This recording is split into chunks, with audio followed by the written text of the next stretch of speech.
장 21절에서 24절 말씀입니다. 내가 너희 절기들을 미워하여 멸시하며 너희 성회들을 기뻐하지 아니하나니 너희가 내게 번제와 소제를 드릴지라도 내가 받지 아니할 것이요 너희의 살진 희생의 화목제도 내가 돌아보지 아니하리라. 네 노랫소리를 내 앞에서 그칠지어다. 네 비파 소리도 내가 듣지 아니하리라. 오직 정의를 물같이 공의를 마르지 않는 강같이 흐르게 할지어다. 아멘. 이 시간 남성 중창 청년 이제 학창 시절을 속세에서 보냈기 때문에 가요를 많이 들었습니다. 많이 들었는데 제가 좋아했던 가수 중에 그 최진이라는 가수가 있었습니다. 최진이라는 가수가 있었는데 왜 그 가수를 제가 좋아했냐면 하나의 특징, 자기의 성향껏 마음껏 소리를 이렇게 내지르는 그 발성, 그게 너무 이제 그 노래를 듣는 데 있어서 아주 정말 노래를 잘한다 그런 생각이 있었는데 오늘 찬양을 들으면서 또 그런 정말 찬양 잘한다 라는 그런 마음이 들어서 생각이 났었습니다. 찬양 감사합니다. 저 같은 경우에는 이제 친구를 따라 교회를 갔고 또 교회에서 준 초코파이가 아주 맛있었던 기억을 갖고 있는 사람 중에 한 사람입니다. 그리고 신학을 하게 된 것도 교회에 대한 좋은 기억들이 큰 영향을 끼쳤습니다. 그러나 신학을 하면서 소위 사역이라는 것을 하면서 경험했던 교회들의 모습은 사뭇 달랐습니다.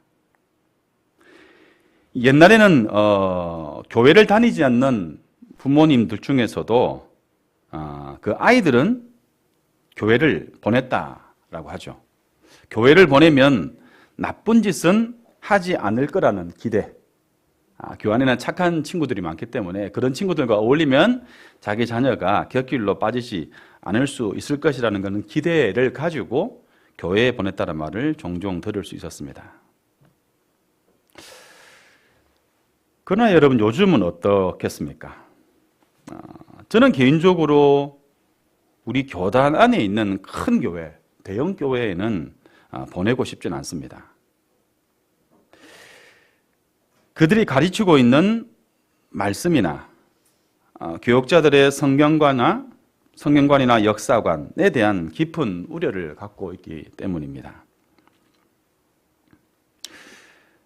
저는 교회에 대한, 특히 공동체에 대한 좋은 기억이 많습니다. 공동체가 저에게 가르쳐주고 또 심어준 것들에 대한 애정하는 바가 크기 때문이죠. 그래서 평화교회에서 청년 시대를 보낸 40, 50대 이상의 분들과 다를 바 없는 교회에 대한 좋은 기억들이 있는 사람입니다. 그러나 지금은 많은 사람들이 교회가 심각한 위기에 있다라고 말합니다. 10여 년 전부터로 기억을 하는데 한국 교회의 위기를 이야기하면서 항상 언급했던 것이 신천지, 동성애, 차별금지법, 그리고 이슬람 지역에서 중동에서 온 이주 노동자들에 대한 우려를 드러냈습니다. 이것은 한국 교회의 위기를, 그 위기의 원인을 밖에서 찾는 것이죠. 이러한 우려를 하고 있는 이들은 실제 그렇게 믿고 있습니다. 그것들 때문에 한국 교회가 큰 위기에 봉착한다. 그러나 여러분, 정말 그렇습니까? 정말 그것들 때문에, 그런 것들 때문에 한국 교회의 위기가 찾아온 것입니까? 조금만 생각해 보면 전혀 근거 없는 주장이다라는 것을 알 수 있습니다. 한두 가지가 영향은 있으나 한국 교회가 위기에 있는 이 현 상황과는 관련이 없다라는 것을 쉽게 알 수 있습니다. 예를 들어 신천지가 교회에 입히는 피해가 분명히 있습니다. 그것은 엄연한 사실입니다. 하지만 피해를 입는 것과 교회를 위기에 빠뜨리는 원인이 된다는 것, 그것은 다른 이야기인 것이죠. 그리고 동성애와 차별금지법, 중동의 사람들이 교회를 위기로 몰아갈 만한 원인이 될 수 있는가? 이렇게 물어보면 어떻습니까? 그럴 수 없죠. 말 그대로 여러분, 성소수자들이고 이주민, 외국인 노동자들입니다. 그리고 신천지는 약 2, 30만에 추정되는 이단 세력입니다. 이들이 하나로 연합해서 거대한 세력을 만들어서 노골적으로 개신교회를 공격한다면 몰라도 한국 안에 이 3대 종교인 개신교를 위기에 빠뜨릴 수 있는 힘이 그들에게 있는가? 이렇게 물어보면 그럴 수 없죠. 조금만 생각해 보면 터무니없는 주장이라는 것을 알 수가 있습니다.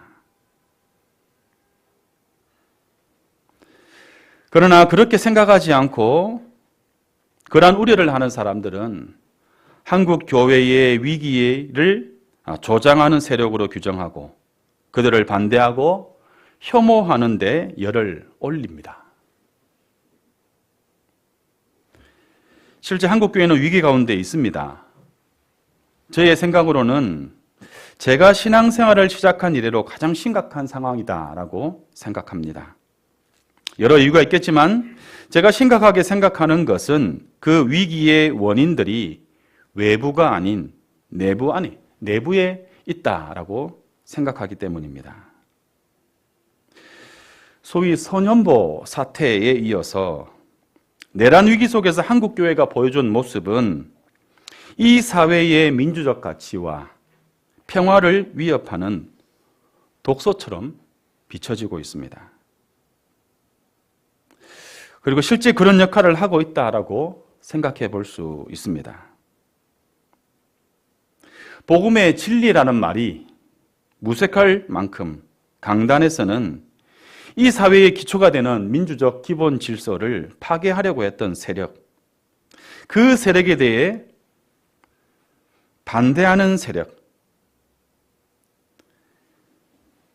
오히려 그들과 함께 동조하는 발언들을 쏟아냅니다. 정치 세력과 다를 바 없이 추종하고 심지어 선동합니다. 이런 참담한 현실에 대해서 우리는 침묵할 수 없는 것이죠. 아모스가 활동하던 기원전 8세기는 북이스라엘이 여로보암 2세를 왕위로 있을 때, 그때에 아람이 쇠퇴하는 바람에 경제적 번영과 군사적으로 강성해집니다. 그러나 그 번영의 이면에는 영적으로 철저히 무너져 있는 상황을 직면하게 됩니다. 신앙의 중심지였던 중앙성소가 정치 세력과 결탁합니다. 그래서 백성들의 삶을 파탄에 빠뜨리는 세력으로 전락했습니다. 오늘 본문 21절부터 23절에서 말씀하는 것처럼 하나님은 그들이 드리는 예배를 기뻐하지 않고 받지 않고 돌아보지 않고 그치라, 듣지 않겠다, 이렇게 반복해서 말씀하십니다. 하나님께서 이러한 반응을 보이시는 원인이 될 만한 아모스 시대를 대표하는 세 가지의 문제점들이 있습니다. 첫째는 부익부 빈익빈입니다. 아모스서 2장 6절에 보면 여호와께서 이와 같이 말씀하시되, 같이 읽을까요? 시작. 이스라엘의 서너 가지 죄로 말미암아 내가 그 벌을 돌이키지 아니하리니 이는 그들이 은을 받고 의인을 팔며 신발 한 켤레를 받고 가난한 자를 팔며, 8장 6절에 보면 은으로 힘없는 자를 사며 신발 한 켤레로 가난한 자를 사며, 이렇게 되어 있습니다. 부자들이 신발 한 켤레 값에 가난한 이들을 종으로 팔아 넘겼을 만큼 심각한 사회적 문제가 발생하고 있었습니다. 이것이 부익부 빈익빈의 현상입니다. 둘째는 사법적 부패입니다. 아모스서 5장 12절을 봅시다. 시작.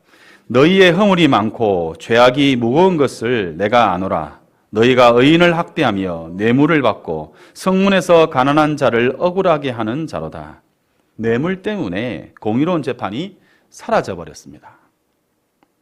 셋째는 형식적 예배입니다. 아모스서 4장 4절에서 5절을 요약한 겁니다. 같이 봅시다. 시작. 너희는 베델에 가서 범죄하며 3일마다 너희 11조를 드리며 이것이 너희가 기뻐하는 바니라. 너희가 기뻐하는 바지 내가 기뻐하는 바가 아니다라는 겁니다. 오늘의 말씀에처럼 5장에서처럼 듣기 싫고 그치라. 그렇게 말씀하십니다. 성대한 제사를 드리고 있었지만 삶 속에는 공의가 실종된 상황이었습니다. 아모스 시대는 성소의 타락과 함께 종교가 정치와 결탁한 시대였습니다. 제사장 아마샤는 왕의 입맛에 맞는 맞춤형 메시지의 전문가였습니다. 불의한 권력을 종교적 수사로 멋지게 포장해주는 역할을 한 사람입니다. 5.16 쿠데타에 대해서 사회적 혼란을 수습하고 공산주의의 위협으로부터 나라를 구하기 위한 불가피한 선택이었다. 이렇게 포장한 것이 개신교입니다. 12상 계엄에 대해서는 야당의 무분별한 탄핵 남발과 예산 삭감으로 국가 행정이 멈췄다. 이는 반국가 세력에 의한 국정 마비 상태이므로 대통령이 헌법적 권한, 계엄을 사용해 질서를 바로잡으려 한 것이다. 지금 대한민국은 종북 세력에 의해 점령당할 위기다. 계엄은 무너져가는 자유민주 체제를 지키기 위한 마지막 수단이었다. 아모스 시대나 지금이나 공의 종교인의 옷을 입고 활동하는 이들은 어쩌면 정치꾼에 불과하다라는 비난을 들어도 마땅할 것입니다. 하나님은 그들이 행하는 예배에 대해서 내가 너희 절기들을 미워하여 멸시한다라고 말씀하십니다. 이 멸시한다라는 말은 구역질난다, 거부한다라는 그런 의미입니다. 하나님은 부패한 종교 지도자들과 그들이 두둔하던 소수의 부자들이 행하는 예배를 구역질난다라고 거부해 버리십니다. 심지어 그 예배를 부정하십니다. 아마샤가 진리하는 예배는 압제를 정당화하고 불의에 눈을 감았습니다. 가난한 자들을 무시하고 불의한 세력을 옹호하는 자리였습니다. 하나님이 없습니다. 무시하고 옹호하는 대신에 화려한 찬양과 넘치는 헌금을 바치는 예배였습니다. 그들의 예배는 하나님으로부터 하여금 구토를 유발시켰습니다. 하나님 스스로 귀를 막으셨습니다. 하나님은 그들을 향해 이렇게 선포하시죠. 24절입니다. 같이 읽어볼까요? 성경 보시면 시작. 오직 정의를 물같이 공의를 마르지 않는 강같이 흐르게 할지어다.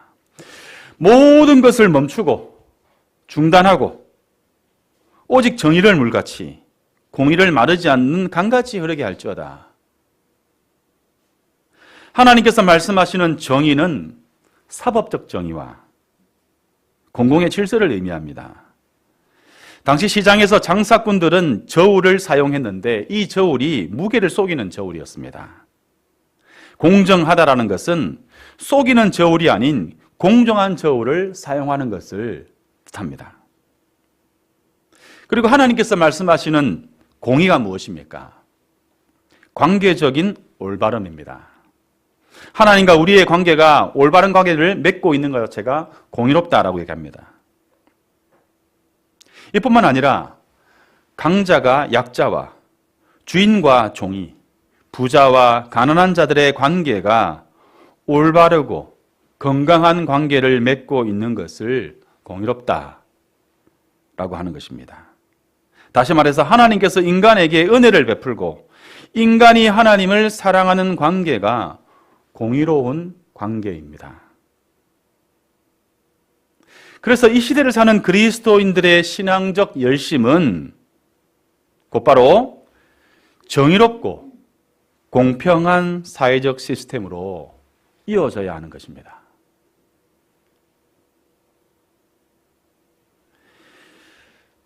예를 들어 내란 위기 속에서 헌법 가치를 훼손하는 세력에 대해서는 어떻게 해야 하겠습니까? 국가나 특정 정치적 이데올로기가 인간의 존엄성을 파괴하려고 하거나 국민을 내란의 위험 속으로 몰아넣으려고 할 때에 거부하고 반대하고 막아서야 하는 것이 합당하지 않겠습니까? 사실 이러한 판단은 고차 방정식과 같이 복잡하거나 어려운 것이 아닌 겁니다. 그런데 왜 그럴까? 다른 기준을 가지고 있기 때문입니다. 정의와 공의가 아닌 다른 가치에 매몰되어 있기 때문입니다. 오늘날 개신교의 대부분의 목회자들은 아직도 캐캐묵은 이념 논쟁을 벌이고 있습니다. 공의와 정의의 기준에 반기를 든다라고 생각하면 그들 나름대로의 기준에서 반기를 들면 좌익 세력, 사회주의자, 자유주의자로 낙인 찍습니다. 그들에게는 그러한 것들에 대한 방어와 그들을 지키는 것 자체가 더 중요한 가치다라고 생각합니다. 하나님의 가치와는 전혀 다른 가치에 매몰되어져 있습니다. 내가 지지하는 정치 세력이나 그 입장이 곧 하나님의 뜻이라고 착각하는 것입니다. 여러분, 어떤 신념도 어떤 이념도 성경보다 위에 존재할 수 없습니다. 모든 것은 성경의 원리를 실현하는 도구로 존재하는 것입니다. 우리가 이용할 뿐이죠. 확증 편향. 이 확증 편향에 빠지게 될 때 성경을 읽으면서 내 죄를 발견하는 것이 아니라 내가 이미 알고 있는 생각이나 내 정치적 견해를 옳다라는 것을 증명해주는 정당화하는 구조를 찾아서 성경을 읽게 될 위험성이 있습니다. 내가 절대적 진리다라고 생각하는 것, 그것을 정당화하기 위해서 우리는 성경을 보게 될 위험을 갖고 있는 것이죠. 결국 애국과 보수라는 이름으로 내란과 폭력을 정당화하는 정말로 웃지 못할 일들이 일어나는 겁니다. 그들이 내세우는 근거가 무엇입니까? 로마서 13장을 근거로 권세는 위로부터 나지 않음이 없으니 대통령의 결단에 교회가 기도하고 협력해야 한다. 계엄에 반대하여 거리로 나서는 것은 오히려 질서를 어지럽게 하는 것이다. 이것은 통치자의 권위 그 자체를 신성화하는 아마샤의 태도와 다르지 않습니다. 그리고 누군가를 반드시 제거해야 하고 민주적 헌정 질서를 파기하고 독재 체제를 옹호하는 것. 그러한 태도와 모습은 성령의 열매가 아닌 이데올로기라는 우상의 열매를 거두는 것입니다. 한국교회의 극우적 정치 편향은 그 역사가 짧지 않습니다. 아시다시피 우리 역사의 어두운 그림자와 늘 맞닿아 있습니다. 1950년대 중반 활동했던 대한기독교 반공회를 아십니까? 이들은 반공주의에 대한 논리적, 영적 정당성을 보급하는 데 노력한 단체입니다. 이와 비교되는 것이 무엇입니까? 영락교회 청년들을 중심으로 세워진 서북청년단입니다. 이들은 물리적 폭력을 담당했습니다. 서북청년단은 신앙의 이름으로 제주도의 무고한 양민들을 학살하는 일에 앞장서는 만행을 저지르지 않았습니까? 이것이 우리의 역사입니다. 당시 일부 부흥회에서는 공산당을 죽이는 것은 살인이 아니라 악마를 멸하는 성전이다. 이렇게까지 이야기를 했다라고 합니다. 여러분, 조찬기도회를 아실 것입니다. 5.18 광주민주화 운동의 피비린내가 채 가시지도 않은 8월 6일 모 호텔에서 열린 전두환 상임위원장을 위한 조찬기도회가 있었습니다. 당시 때 교계의 거물급 지도자들이 참석하여서 전두환 장군을 위해서 기도했습니다. 모 목사는 기도 중에 이 어려운 시기에 여호수아와 같은 지도자를 주셔서 감사하다 라는 취지의 발언을 했습니다. 이와 결이 크게 다르지 않은 조찬 기도회가 지금도 최근까지 이어지고 있었습니다. 불의한 권력에 예언자적 목소리를 내기는커녕 기득권에 동조합니다. 교회가 성경의 가르침보다 진영 논리를 앞세우고 보편적 사랑보다 상대에 대한 증오의 표현이 강단을 점령해 버렸습니다. 언제든지 정치적 필요에 따라서 교회에 와서 예배를 드리는 모습을 개신교 언론에 노출하는 정치인들을 우리는 봅니다. 이렇게 신앙을 이데올로기와 정치적 가치, 그것을 선전하고 이용하는 도구로 전락시켜 버렸습니다. 생각해보면 좌익이면 여러분 어떻고, 사회주의자면 어떻고, 자유주의자면 어떻습니까?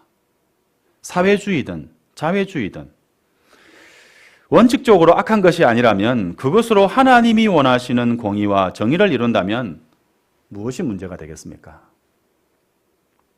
심지어 보수주의자면 어떻고 애국주의자면 어떻습니까? 그것을 통해 하나님의 법을 이루어가는 이들이라면 되는 것 아니겠습니까? 교회는 어떤 옷을 입고 있다는 것보다 하나님의 형상인 인간에 대한 존엄과 사회적 정의를 실현하는 공동체이냐 아니냐, 그것으로 평가되어야 하는 것이죠. 교회의 위기는 어떤 옷을 입고 있느냐가 아니라 그런 옷을 입고 하나님의 나라를 이루지 않고 반하나님 나라의 질서를 따르는 것, 그것을 문제다 할 것입니다. 한국교회는 여전히 목회자의 영향력이 지나치게 큰 것이 사실입니다. 그래서 질문하지 않고 반문하지 않습니다. 참으로 안타까운 일입니다. 이재명은 끝이다, 이재명이 죽어야 나라가 산다라는 분노를 쏟아내고 망언을 쏟아내도 반문하지 않습니다. 증오를 동력으로 삼는 신앙이 어떻게 진짜 신앙일 수 있겠습니까? 2005년 9월 손현보 목사는 공직선거법 위반 등의 혐의로 구속되었습니다. 예배와 집회에서 특정 후보 지지, 사전 선거 운동을 한 혐의로 재판을 받아 실형을 선고받았습니다.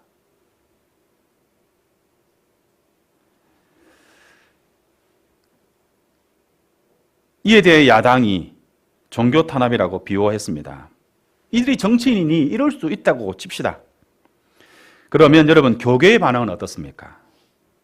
자성의 목소리가 없습니다.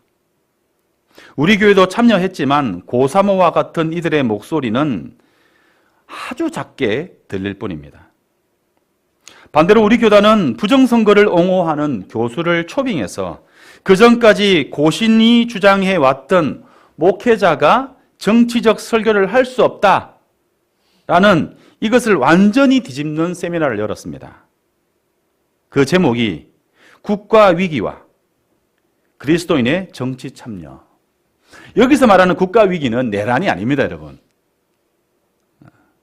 내란의 상황이 아닙니다. 부제로 목사가 정치적 설교를 해도 되는가입니다. 들어보니 부정선거에 의해서 대통령이 뽑히고 이 나라가 민주적 기본 질서가 흔들리고 있는 2025년 이 상황에 목회자가 정치적 설교를 해야 하지 않는가라는 것이 세미나의 주제였습니다. 특정 정파와 계엄 옹호론자들을 지지하는 취지로 마지막 부분에서는 부정선거론을 주장합니다. 25년 초 손현보 목사가 준비위원회 대표를 맡아서 결성한 세이브 코리아 측이 어떤 일을 벌였느냐 하면 5.18 민주화 운동의 상징적인 장소라고 할 수 있는 금남로에서 집회를 강행하려고 했습니다. 이때에 광주 지역의 목회자들과 단체들이 광주 시민에 대한 2차 가해자이며 기독교 정신에 위배되는 행위다라고 하면서 강력하게 규탄을 했습니다. 이렇게 최근에 한국 교회에서 왜 이렇게 극우적인 목소리가 크게 들리는가를 보여주는 조사 결과가 있었습니다. 작년에 발표된 인식조사에 따르면 개신교인 전체의 극우적 성향의 비율이 약 22%였습니다. 이것은 국민평균과 아주 비슷한 수치입니다. 그런데 목회자 그룹은 31%로 훨씬 높게 나왔습니다. 특히 중직자들, 교회 안에서 나름의 큰 소리를 내는 이들일수록 극우적 성향이 강하다라는 분석이 나왔습니다. 그런데 여러분, 31% 여러분 어떻게 생각하십니까? 저는 이 수치를 믿지 않습니다. 왜냐하면 이 목회자 그룹에서 극우 성향의 31%밖에 나오지 않았다는 것. 저는 믿을 수 없습니다. 제 생각에는 스스로 나는 극우적이다라고 생각하고 그걸 표현하는 것 자체가 꺼려서 일지, 꺼린 사람들이 여기에 극우적이라는 것보다는 그냥 보수적이다라고 거기에 체크를 했을 가능성이 있지 않을까라고 생각합니다. 저는 훨씬 더 높다 생각합니다.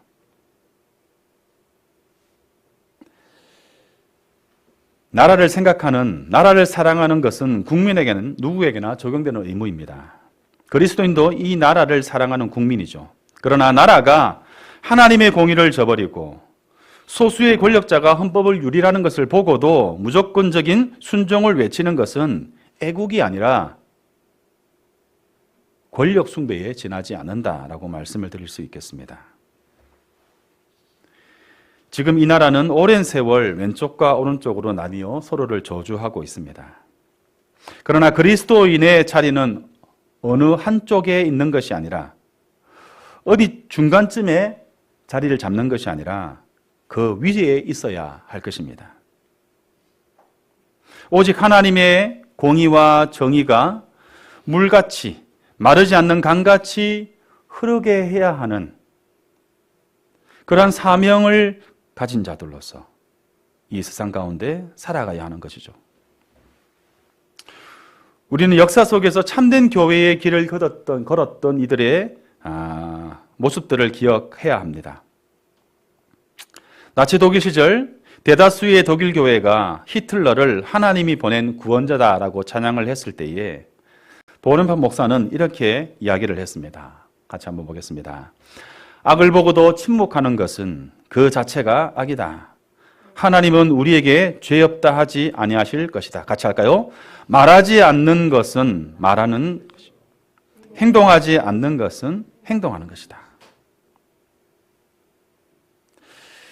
하나님의 정의, 하나님의 공의, 그것이 훼손되어지는 그러한 상황 가운데서 우리가 어떻게 그리스도인의 삶의 태도를 취해야 하는가? 오늘날 한국교회의 침묵과 동조, 이는 역사의 심판대 위에서 그리고 하나님의 심판대 위에서 무거운 재촉으로 돌아올 것입니다. 앞서 말씀드린 것처럼 내란에 대해 이 손현보 목사가 이번 계엄에도 하나님의 계획이 있다. 대한민국을 새롭게 하실 것이다. 라고 하는 그 취지의 망언.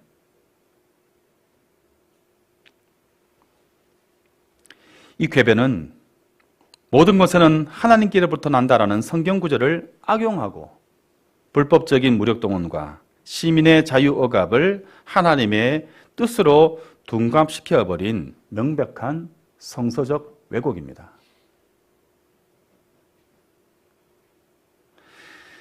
이런 목회자들의 선동에 비판 없이 동조하는 맹목적 순종이 이 작금의 사태를 키운 토양이었다라고 할 것입니다.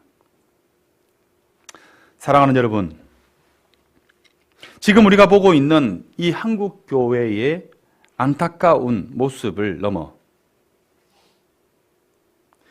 위험한 모습들이 드러나고 있는 것은 이 나라 교회를 향한 하나님의 엄중한 경고다라고 생각해야 할 것입니다. 우리 교회는 그렇지 않아. 그렇게 생각하고 넘어갈 수 있는 문제와 상황이 아닌 줄로 압니다. 우리는 현재 매우 심각한 위기에 직면해 있습니다. 교회가 극우의 관기에서 벗어나서 침묵의 방관에서 깨어나야 할 줄 믿습니다. 오직 하나님의 공의가 강물처럼 흘러가는 그러한 세상을 위해서 세상의 조롱거리가 되어버린 교회가 아니라 세상의 눈물을 닦아주는 교회로 거듭나야 할 것입니다. 이러한 세상 속에서 주님께서 우리에게 분별하는 지혜와 저항할 수 있는 용기를 주시고 또한 우리가 할 수 있는 일들에 대하여서 우리가 행동할 수 있어야 하겠습니다. 그러한 평화교회 되기를 우리 주님의 이름으로 간절히 축복합니다.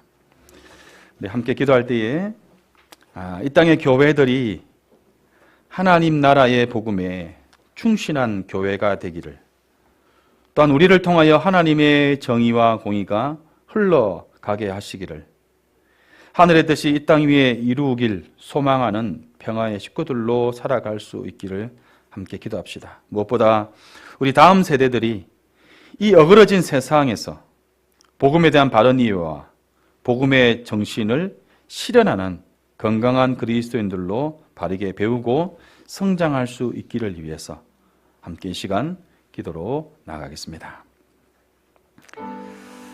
하나님 아버지, 우리를 불쌍히 여겨주시고 하나님 땅의 교회들을 하나님 불쌍히 여겨주시기를 소원합니다. 하나님이여, 우리를 지켜주시고 우리를 통하여 하나님의 나라와 하나님의 영광을 드러낼 수 있도록 주님 축복하여 주시옵소서. 우리를 통하여 하나님 은혜의 목소리를 되게 하여 주시고 우리 다음 세대들을 하나님 기켜서 하나님의 꿈을 살아가시도록 좀 도와주시옵소서.